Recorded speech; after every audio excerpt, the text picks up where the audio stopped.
नमस्कार दोस्तों, स्वागत है आपका आदमखोर चीता पार्ट 2 में।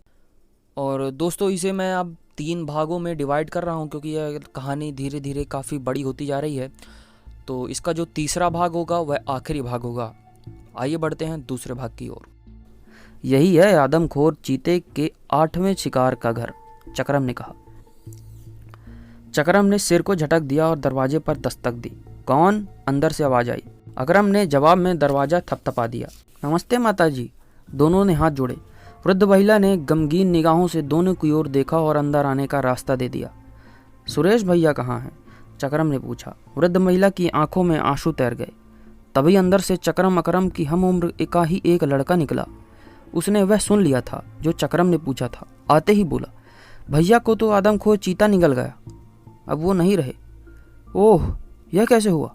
दोनों चौंक कर बोले, मालूम नहीं यह सब कैसे हुआ। पुलिस से हमें भैया की लाश ही मिली थी। बहुत बुरा हुआ। चक्रम ने दुख प्रकट किया। फिर वे आंगन में बिछी दरी पर बैठ गए। वृद्ध महिला अंदर चली गई और लड़का इनके साथ ही बैठ गया। क्या नाम है तुम्हारा? अकरम ने उससे पूछा। महेश। देखो महेश, चक्रम ने कहना शुरू किया, हम यहाँ तुम्हारे भैया से ही मिलने आए थे। हमें उनसे कुछ काम था। काम तो अब भी हो जाएगा अगर तुम उनके ऐसे मित्रों के नाम, पते और हुलिये बता दो जो इस घर में अक्सर आते थे।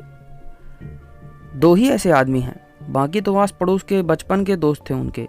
जो 2 आते थे उनमें से एक का नाम रहीम था, दूसरे का नाम सुभाष था। रहीम का कद खूब लंबा था। वह तगड़ा था, भैया की तरह। उसने दाढ़ी बढ़ा रखी थी। उसकी बाईं आंख के किनारे एक मसा था, वह सांवली रंगत का था। सुभाष गोरा चिट्टा था लेकिन एकदम पतला दुबला। उसके बाएं पैर में थोड़ी लचक थी और दाएं हाथ की सबसे छोटी उंगली कटी हुई थी। वे कहाँ रहते थे ये नहीं मालूम। वे भैया के साथ आते थे। उनके पीछे भी वे कई बार आए थे और कुछ बंडल दे गए थे। बाद में भैया उन बंडलों को ले गए। उन बंडलों में क्या होता था? अकरम ने पूछा। घर में कोई भी भैया की किसी भी चीज़ को नहीं छेड़ता था, इसलिए किसी को कुछ नहीं मालूम कि उसमें क्या होता था। अच्छा, यह बताओ दोस्त, उनकी मौत से पहले कुछ ऐसा घटित हुआ था जो पहले कभी ना हुआ हो? हाँ, हमने उन्हें परेशान कभी नहीं देखा था। पिछले कुछ दिनों से वे काफ़ी परेशान रहे थे। वे ज़्यादातर घर में ही रहे थे और उस बड़े बंडल के पास रहते थे, जिसके घर में आने के दूसरे दिन से वे परेशान हो गए। जिस दिन वो बंडल को ले गए उसी दिन पुलिस को उनकी लाश मिली।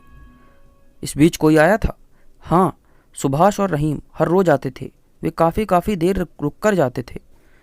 जब से उनकी लाश यहाँ आई तब से क्या वो यहाँ आए हैं? चक्रम ने पूछा। नहीं। ठीक है, इसके अलावा तुम और क्या जानते हो तो बता दो। एक बात है, उसने संकोच से कहा और अंदर की ओर चोर नज़रों से देखा। चक्रम अकरम उसके करीब हो गए। उनकी जेब में पिस्तौल रहता था। महेश ने धीरे से कहा। तुम्हें कैसे मालूम? अकरम ने पूछा। तुमने बताया कि घर में उनकी किसी भी चीज़ को कोई छेड़ता नहीं था, मेरे अलावा। महेश ने कहा। मैं जेब खर्च के लिए अक्सर उनकी जेब से पैसे निकाल लेता था जब वे कपड़े खूंटी पर टांग कर सो जाते थे। मैंने 100 में से 80 बार उनकी जेब में पिस्तौल देखा, मगर उसे कभी छेड़ा नहीं। पैसे निकालने का उन्हें पता नहीं चलता था क्योंकि उनकी जेब में काफ़ी पैसे रहते थे, लेकिन पिस्तौल को छेड़ने पर उन्हें पता चल सकता था, इसलिए मैंने कभी उसे छेड़ा नहीं। घर का खर्च वही चलाते थे? अकरम ने पूछा। हाँ, जब से पिताजी की रेल दुर्घटना में मृत्यु हुई घर का सारा खर्च वही चला रहे थे। 3 बहनों की शादी की, यह मकान गिरवी रखा था, इसे छुड़ाया, पिताजी का कर्जा चुकाया और अब कहते थे कि वे जल्द ही इस जगह को छोड़कर किसी अच्छी कॉलोनी में चले जाएंगे, अच्छे से मकान में। उनका कोई ऐसा दोस्त था जिसे दिल की बात बताते थे? चक्रम ने पूछा। नहीं, वे शुरू से ही खामोश रहने के आदी थे। जो भी बात होती थी वह अपने तक ही रखते थे। माँ कुछ पूछती थी तो खामोश पड़े रहते थे या झल्लाकर माँ को डांट देते थे। वे कोई नशा करते थे जैसे शराब, गांजा, अफीम इत्यादि? नहीं, ऐसा कोई ऐब उनमें नहीं था सिवाय सिगरेट के, महेश ने दृढ़ता से कहा। तभी एक जवान औरत बाहर आई। उसके बाल बिखरे हुए थे, आंखें सूजी हुई थी। ये मेरी भाभी हैं, महेश ने बताया। सुरेश जी की पत्नी? चक्रम ने पूछा। हाँ। नमस्ते भाभी, चक्रम अकरम उठते हुए बोले। वह खामोश रहीं। दोनों को देखा और बैठ गईं। चक्रम अकरम भी बैठ गए। चक्रम ने पूछा। भाभी, हम सुरेश भैया के बारे में कुछ पूछना चाहते हैं। दरअसल हम यहाँ आए तो दूसरे काम से थे, मगर अब हालात ही दूसरे हैं तो हमारा फ़र्ज बनता है कि आपकी कुछ मदद करें। इस शहर के सुपरिटेंडेंट मेरे पिताजी के दोस्त हैं। अगर पुलिस के मतलब की कोई बात भैया के संबंध में बता सकें तो हो सकता है पुलिस सुपरिटेंडेंट हमारे आग्रह पर कुछ मुस्तैदी दिखा दें। भाभी ने महेश की ओर देखा। महेश कुछ समझदार निकला। वह उठा और अंदर चला गया। कुछ पूछना है? उसकी सिसकती हुई सी आवाज़ निकली। वे सब बातें जो किसी रहस्य की ओर इशारा करती हूँ, चक्रम ने कहा। मैंने उनसे बहुत बार कहा, कहते हुए महिला की आंखों में से आंसू निकल पड़े। गला भर सा आया। बहुत बार कहा कि धंधा छोड़ दो, इसमें जान का जोखिम है। उस दिन एयरपोर्ट पर पकड़े गए थे, उसी दिन से परेशान थे। अगले दिन फिर वे धंधे पर लग गए और बंडल उठा लाए। मैं नहीं जानती वे सुभाष और रहीम के साथ हफ्ते भर क्या बातें करते रहे। क्या था उस बंडल में? सोना। सोना? हाँ, यह बात सिर्फ मुझे मालूम है। वे हर बात मुझे बता देते थे। जिस दिन वे आखिरी बंडल आया था उस दिन रात को उन्होंने कहा वे बहुत जल्दी लखपति बनने वाले हैं। कुछ ही दिन बाद उनकी कोठी होगी, कार होगी, नौकर चाकर होंगे और अपना कोई व्यवसाय होगा। इस धंधे को छोड़ देंगे वे। उस आखिरी बंडल में भी सोना था? नहीं तो क्या था? हीरे। ओह, उनकी नीयत में खोट आ गई थी। उन्होंने सोच लिया था कि वे इन हीरो को बेच लेंगे। उनके साथ रहीम और सुभाष भी भागीदार रहे होंगे। तुम्हें उन्होंने बताया था? नहीं, मेरा अनुमान था। यही बात जब मैंने उनसे कही तो उन्होंने साफ कहा था। 5 बरस हो गए उसके लिए जान पर खेलते हुए। हमें क्या मिला? अब पुलिस पीछे पड़ गई है। शक्ल तो देख ही ली है, घर भी छिपा नहीं रहेगा। मुझे कुछ हो गया तो घर का क्या होगा? तुम खामोश रहो। मैं जो कर रहा हूँ तुम सबके लिए कर रहा हूँ। विश्वास करो, बहुत जल्द ही इस गुनाह के दलदल से निकल जाऊँगा। वह सुबकने लगी। कुछ देर बाद जब ये संयत हुई तो चक्रम ने पूछा, रहीम और सुभाष के बारे में आप कुछ जानती हैं? सिर्फ इतना कि वे भी किसी दलदल में फंसे हुए थे जिसमें ये थे। वे कहाँ रहते हैं, इस बारे में कुछ बता सकोगी? नहीं, लेकिन हाँ, अक्सर जब वे जाते थे तो पीछे से ये कहते थे, मैं रानीगंज आऊँगा। शायद ही वह रानीगंज में रहते थे। और कुछ जानती हो उनके बारे में? नहीं, बस इससे ज़्यादा कभी उन्होंने कुछ बताया नहीं। बंडलों में सोना होता था यह मैंने देखा नहीं, बल्कि उनके मुंह से ही सुना था। ठीक है बाबू जी, अब हम चलते हैं। विश्वास रखिए कातिल को सजा मिलेगी। और वे उस गमगीन वातावरण में से निकलकर गली में आ गए। इस शहर में आने से पहले भी उन्हें यह बात मालूम हो चुकी थी कि उन्हें जिस घर में जाना है वहाँ मौत हो चुकी थी। फिर भी वे यहाँ एकदम अनजान बनकर आए थे। दोनों एक खूनी तमाशे के बीच हाथ डाल चुके थे। वे जानते थे कि अब कभी भी उनकी मुलाकात आदमखोर चीते से हो सकती थी। भाई अकरम, चक्रम ने गली के नुक्कड़ पर पहुंचकर मौन भंग किया। हाँ भाई चक्रम, क्या ख्याल है रानीगंज के बारे में? ख्याल नेक हैं। कुमारी लीना भास्कर के डैडी से मुलाकात कर ली जाए। रानीगंज उन्हीं के इलाके में आता है। मेन रोड पर उन्हें जल्दी से टैक्सी मिल गई और वे रानीगंज की ओर चल पड़े। उस बूढ़े का शरीर मांग कर रहा था कि अब उसके बस का चलना फिरना नहीं है। उसे घर में आराम से बैठना चाहिए, लेकिन इसके बावजूद टीका टीक दोपहर में फुटपाथ पर चल रहा था। उसकी लाठी कांप रही थी। कांपती लाठी को टेकता हुआ वह काफ़ी दूर से चला आ रहा था। सड़क पर इक्का दुक्का वाहन कभी कभी फर्राटे से गुजर जाता था। सड़क के दोनों ओर रिहायशी फ्लैट थे जिनके दरवाजे बंद थे। बूढ़ा एक फ्लैट पर रुका। उसकी जीना सड़क की ओर था। जीने पे चढ़कर वह दूसरी मंजिल के फ्लैट के बंद दरवाजे पर पहुंचा और दरवाज़ा खटखटाने लगा। कुछ देर बाद दरवाज़ा खुला। दरवाज़ा खोलने वाला भी एक बूढ़ा था। उसकी सन जैसी सफ़ेद दाढ़ी आगंतुक बूढ़े से भी लंबी थी। आगंतुक बूढ़े को देखते ही दरवाज़ा खोलने वाले बूढ़े ने अंदर आने का रास्ता दे दिया और दरवाज़ा अंदर से बंद कर लिया। किसी ने पीछा तो नहीं किया? दरवाज़ा बंद करके पलटने के बाद बूढ़े ने पूछा। अंदर आते ही आगंतुक बूढ़े के शरीर ने कांपना बंद कर दिया था। लाठी एक तरफ रखकर वह सोफे पर फैल गया था। नहीं, उसने कहा। माल ठिकाने पर पहुंचा दिया? हाँ, अब 2 घंटे बाद हम यहाँ से चल देंगे।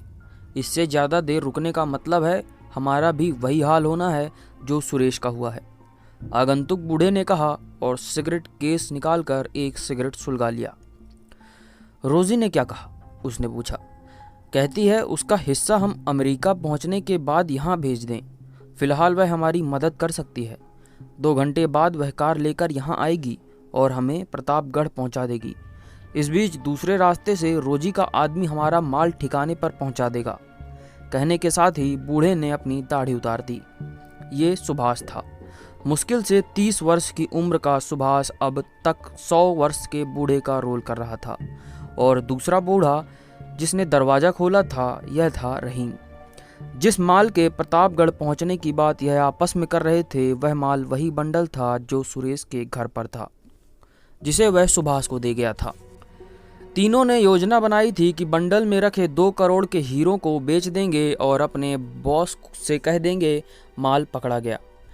जब सुरेश बंडल सुभाष को देकर गया तो घर नहीं पहुंचा। पुलिस ने उसकी लाश ही घर पहुंचाई थी। तब इन दोनों ने अपनी पूरी योजना बदल दी। प्लान बनाया कि वह हीरे लेकर अमेरिका चले जाएंगे और तुरंत ही दोनों ने अपने ठिकाने के साथ अपना भेष भी बदल लिया। रोजी उन्हीं के गैंग की लड़की थी और हमेशा इनके साथ रही थी। उस पर इन्हें विश्वास था कि वह साथ देगी। रोजी खुद भी ये धंधा छोड़ना चाहती थी। उसने कहा था कि जब उसे हिस्सा मिल जाएगा वह एकदम गायब हो जाएगी, किसी को पता नहीं चलेगा रोजी कहाँ गई। दोनों 1.5 घंटे तक आपस में बातचीत करते रहे। फिर हॉर्न की आवाज़ सुनाई दी। रहीम ने खिड़की का पर्दा हटाया और बोला, रोजी आ गई।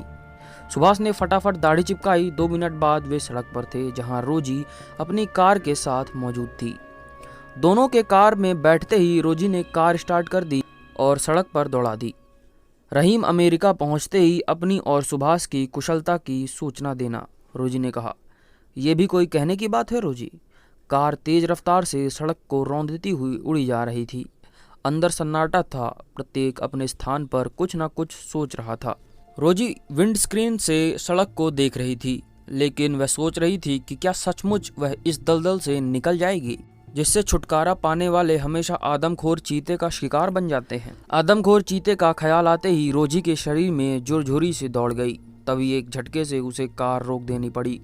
सड़क के बीचों बीच एक तरफ बड़ा पत्थर पड़ा था, जो शायद बाईं ओर से पहाड़ी से लुढ़क कर आया था। कार के रुकते ही रहीम और सुभाष चौंक कर बोल उठे, क्या हुआ रोजी? इसके साथ ही उन्होंने इधर उधर देखा। उन्हें यह जानकर हैरानी हुई कि वह रानीगंज के 7 मील दूर निकल आए हैं। प्रतापगढ़ यहाँ से इतनी ही दूर और था। यह पहाड़ी इलाका था। पहाड़ियों को काट कर ही टेढ़ी मेढ़ी सड़क बनाई गई थी। इस समय जहाँ उनकी कार रुकी थी उसके दाईं ओर खाई थी और बाईं ओर पहाड़ी। सड़क के बीच में भारी पत्थर पड़ा हुआ था, जिसे छोटी चट्टान भी कहा जाए तो अतिशयोक्ति न होगी। ऊपर से चट्टान लुढ़कने आई है। रोजी ने कहा, तुम बाहर निकलो और इसे हटाओ। दोनों फुर्ती से कार से उतरे और चट्टान के पीछे से एक साया प्रकट हुआ। उसके दोनों हाथों में रिवॉल्वर थे। उसका पूरा शरीर काले लबादे में ढका हुआ था। हाथों में काले दस्ताने थे। चेहरे पर नकाब थी, जिससे गर्दन और उसके ऊपर का पूरा हिस्सा ढका हुआ था। सिर्फ उसकी आंखें ही चमक रही थीं। अपने हाथ ऊपर उठा लो, नकाबपोश ने आदेश दिया। तभी कार वापस चल पड़ी। उसी समय नकाबपोश ने फायर किया और कार का एक टायर बेकार कर दिया। रोजी ने अगर कार रोक न दी होती तो वह लहरा कर खाई में जा गिरी होती। तुम भी कार से निकल आओ, कोई चालाकी मत दिखाना वरना बेमौत मारी जाओगी, नकाबपोश ने आदेश दिया और उछलकर चट्टान पर खड़ा हो गया। वह बहुत फुर्तीला और चकन्ना नजर आ रहा था। उसकी निगाहें कार से उतरती रोजी और रहीम और सुभाष पर भी थीं, जो हाथ उठा चुके थे। उनके शरीर मौत की कल्पना करके कांप रहे थे। धीरे धीरे उन्हें लग रहा था आदमखोर चीता वास्तव में यही नकाबपोश है। चक्रम अकरम जब पुलिस सुपरिटेंडेंट शरद भास्कर से बात कर रहे थे, अकरम ने उन्हें सुरेश के भाई महेश से ज्ञात रहीम और सुभाष के हुलिये बताए थे। भास्कर ने अपने एक सहायक को बुलाया और वही हुलिया बयान किए। सहायक ने तुरंत बता दिया कि ये दोनों पुलिस की नज़रों में हैं। पुलिस को मालूम हो चुका है कि ये सुरेश के साथी थे, लेकिन जिस दिन सुरेश की लाश मिली उसी दिन से ये दोनों लापता हैं। चक्रम अकरम वहाँ से चल पड़े थे। बाहर आकर चक्रम ने कहा, अब मेरा ख्याल है वापस होटल चलो, पेट में दाना पानी पड़ेगा तब दिमाग काम करेगा। उसी समय चक्रम की रिस्ट वॉच का डायल सुर्ख हो उठा और पिक पिक की ध्वनि उभरने लगी। लगता है कमिश्नर साहब कोई सुझाव देना चाहते हैं, अकरम ने कहा। चक्रम तेजी से वहां से हटा। पुलिस चौकी के बाहर दाईं ओर पीपल का पेड़ था। चक्रम वहां जाकर रुका और कलाई घड़ी की चाबी बाहर खींच ली, जो एरियल की तरह लगभग 1 इंच बाहर निकल आई। अकरम उसके आगे खड़ा हो गया ताकि सामने से अचानक ही कोई चक्रम की कार्यवाही देख ना सके। एरियल के खींचते ही घड़ी में से तेज आवाज निकलने लगी। Hello number 3 calling, hello hello number 3 calling, hello. Yes number 99 attendant message, hello number 99 attendant message, Chakram ने जवाब में धीरे से कहा। रानीगंज रेलवे क्रॉसिंग के ऊपर की ओर प्रतापगढ़ की ओर बढ़ो, मैं प्रतीक्षा कर रहा हूँ नंबर 3 चीफ के आदेश से। सूचना के लिए धन्यवाद। क्या चीफ रानीगंज में विराजमान है? शट अप कहने के साथ ही संबंध विच्छेद हो गया। यह सारी बातें अकरम ने भी सुनी। संबंध कटते ही अकरम बोला, लगता है प्यारे नंबर 3 बाजी मार ले गया। कद्दू बाजी मार ले गया? चक्रम घड़ी की चाबी को दबाते हुए बोला, बाजी मार ली होती तो हमें न बताता, अपनी बहादुरी के झंडे गाड़ने के लिए सीधा चीफ से संपर्क करता। इसका मतलब झंडे हमारे ही गड़ेंगे, और नहीं तो क्या। ए टैक्सी। चक्रम ने सामने से आती टैक्सी को हाथ देकर रोका। टैक्सी रुकी और चक्रम के आदेश पर बैक होकर उसी दिशा में दौड़ी चली जिस ओर से आ रही थी। रोजी ने बूढ़ों के मेकअप में खड़े सुभाष और रहीम के पास आ गई। नकाबपोश ने चट्टान से छलांग लगाई और पहाड़ी के ढलान में कूद गया और गरज कर बोला, शरीफ आदमियों की तरह बिना कोई बेजा हरकत किए मेरे आगे आगे पहाड़ी पर चलो। ध्यान रहे मेरा निशाना एकदम सच्चा है। तुम हो कौन? रोजी का कांपता स्वर भरा। आदमखोर चीते का दुश्मन, नकाबपोश का खटखटाता स्वर भरा। तुम्हारे लिए इतना ही जान लेना काफ़ी है। अगर तुमने मुझसे बचने की कोशिश की तो निश्चित रूप से आदमखोर चीते के तुम 9वें, 10वें और 11वें शिकार बनोगे। तीनों को मानो सांप सूख गया। वे सोचने लगे आदमखोर चीते के बारे में सिर्फ उनके दल के व्यक्ति जानते हैं, फिर इस नकाबपोश को कैसे मालूम? ऊपर चलो। नकाबपोश ने आदेश दोहराया और तीनों एक के पीछे एक होकर एक कतार में पहाड़ी के ऊबड़ खाबड़ ढलान पर बढ़ने लगे। नकाबपोश की चौकन्नी निगाहें तीनों पर जमी हुई थी। वह चूक नहीं सकता था। नकाबपोश उन्हें ढलान पर चढ़ता हुआ पहाड़ी की चोटी पर ले गया, फिर दूसरी ओर के ढलान पर उन्हें उतारने लगा। तभी एक तेज गुर्राहट ने उनके रोंगटे खड़े कर दिए। नकाबपोश की निगाहें भी तीनों से हटकर गुर्राहट की दिशा में घूम गई। नकाबपोश के पीछे मुश्किल से 10 गज के फासले में एक बड़े से पत्थर पर काली और पीली धारियों वाला चीता बैठा था। चीते का भयानक जबड़ा खुला हुआ था, उसकी जीभ बाहर निकली हुई थी। वह दोनों पिछले पंजों पर बैठा था, अगले दोनों पंजे बिल्कुल सीधे थे। यही था वह आदमखोर चीता जो अब तक 8 इंसानों की जान ले चुका था। नकाबपोश भी उसे देखकर एक बारगी सहम गया था, लेकिन जल्द ही उसने होश काबू में किए और रिवॉल्वर पर अपनी पकड़ सख्त कर दी। चीते ने एक हल्की सी चेतावनीपूर्ण गुर्राहट निकाली और इसी के साथ रोजी की चीख गूंज गई। रहीम और सुभाष की आंखों में भय सिमट आया था। चीते के रूप में उन्हें सामने मौत नजर आ रही थी। गुर्राहट के साथ ही चीता पत्थर के नीचे कूद गया और संभल कर आगे बढ़ने लगा। चीते के सामने नकाबपोश था और नकाबपोश के पीछे रोजी, रहीम और सुभाष थे। उनके हाथ नीचे आ चुके थे। सहसा नकाबपोश की उंगली ट्रिगर पर कस गई और इसके बाद ही एक धमाका हुआ।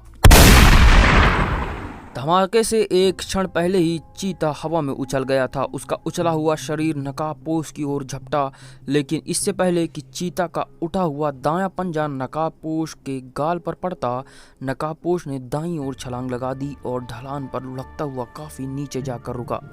रुकने के बाद जब नकाबपोश संभल रहा था, उसने एक साथ 3 चीखें सुनी। नकाबपोश ने उठने से पहले चीख की दिशा में गर्दन घुमाई और उसे मालूम था कि उस ओर चीते के 3 शिकार खड़े हैं।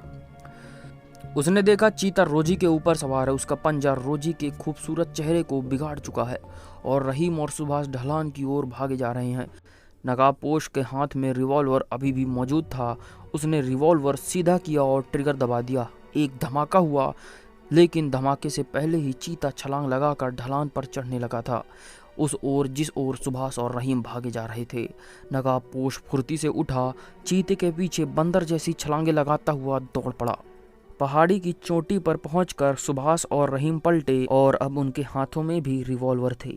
चीता एक पल के लिए ठिठक गया, जैसे रिवॉल्वर का मतलब समझता हो, फिर सधे कदमों से धीरे धीरे उनकी ओर बढ़ने लगा।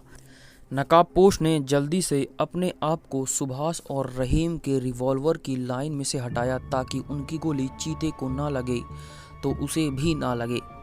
नकाबपोश ने अपना भी एक ऐसा कोण बनाया जिससे निशाना चूक न जाए तो उसकी गोली का शिकार सुभाष और रहीम न बने।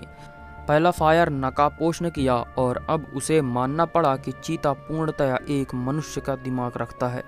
धमाके के साथ ही चीते ने उछलकर अपने आप को बचाया। तभी सुभाष और रहीम ने एक एक फायर किया। चीता ने बड़ी सफाई से अपने शरीर को समेट कर आगे की ओर उछाला और न केवल वह गोलियों से बच गया बल्कि उसने अपने और उनके बीच की दूरी भी कम कर ली थी। चीता त्रिकोण में घिरा हुआ था। नकाबपोश तेजी से चढ़ाई पर दौड़ा और इस बार उसने दनादन फायर किए, लगातार 3 फायर। लेकिन आदमखोर चीता अपने आप को बचा गया। उसे नकाबपोश की ओर देखने की आवश्यकता नहीं थी। वह अपने आप को धमाके के साथ उछालता रहा। नकाबपोश की रिवॉल्वर खाली हो चुकी थी। वह उसमें कारतूस भरने लगा। रहीम और सुभाष के हाथ में दबे रिवॉल्वर अब कांपने लगे थे। सहसा बटोर कर दोनों ने दनादन फायर झोंक मारे। चीते ने हर धमाके के साथ अपने शरीर को आगे की ओर उछाला और जब सुभाष और रहीम को महसूस हुआ कि उनके रिवॉल्वर खाली हो चुके हैं तो चीते की गुर्राहट को उन्होंने बिल्कुल पास से सुना। दोनों ने बौखला कर देखा। चीता उनसे मुश्किल से 1 गज के फासले पर बड़े इत्मीनान से अपने पिछले दोनों पंजों पर बैठा था। दोनों के हल्के से कांपती हुई चीखें निकलीं और उनकी चीखों के साथ ही चीता उछला और उसका दायां पंजा तमाचे के रूप में रहीम के चेहरे पर पड़ा और उसकी दाढ़ी चीते के नाखूनों में उलझ कर छूट गई। इसके साथ ही चीते ने पंजे के नाखून के गहरे गहरे निशान रहीम के गाल पर पड़ गए थे। रहीम की चीख दोबारा नहीं गूंजी थी। चीते के एक ही वार ने रहीम को गिरा दिया था। गिरने के बाद रहीम का शरीर ऐंठता चला गया। सुभाष के पैर कांपने लगे थे। रहीम की लाश देखकर वह पीछे पलटा और पूरी शक्ति से पहाड़ी की चोटी से उतरकर सड़क की ओर के एक ढलान पर भागा। दुर्भाग्य पूछ कर नहीं आता। अचानक ही सुभाष का पैर एक पत्थर पर पड़ा जो जमा हुआ नहीं था। पत्थर फिसल गया और इसके साथ ही सुभाष का आतंक भरी दर्दनाक चीख गूंज उठी। उसका शरीर लहरा कर गिरा और ढलान पर लुढ़कता चला गया। ढलान पर वेग से लुढ़कता हुआ सुभाष का शरीर सड़क पर खड़ी रोजी की कार की छत पर गिरा और छत से दाईं ओर सैकड़ों फीट गहरी खाई की ओर उछला। तभी एक दूसरा शरीर सड़क से उछला और इससे पहले कि सुभाष का शरीर खाई में जाता 2 मजबूत हाथों ने उसे हवा में थाम लिया। सुभाष बेहोश हो चुका था। वह नहीं देख सका कि उसकी जान बचाने वाला फरिश्ता कौन है। तो यह थी दोस्तों आज की कहानी। इसका आखिरी और अगले वाला भाग मैं आगे की कहानी में अपलोड करूँगा। तब तक आप चैनल में अगर नए जुड़े हैं तो चैनल को सब्सक्राइब कीजिए और बेल आइकन दबाना मत भूलिएगा। मैं ऐसे ही कहानी आपके लिए लाता रहता हूँ। तब तक के लिए शुक्रिया।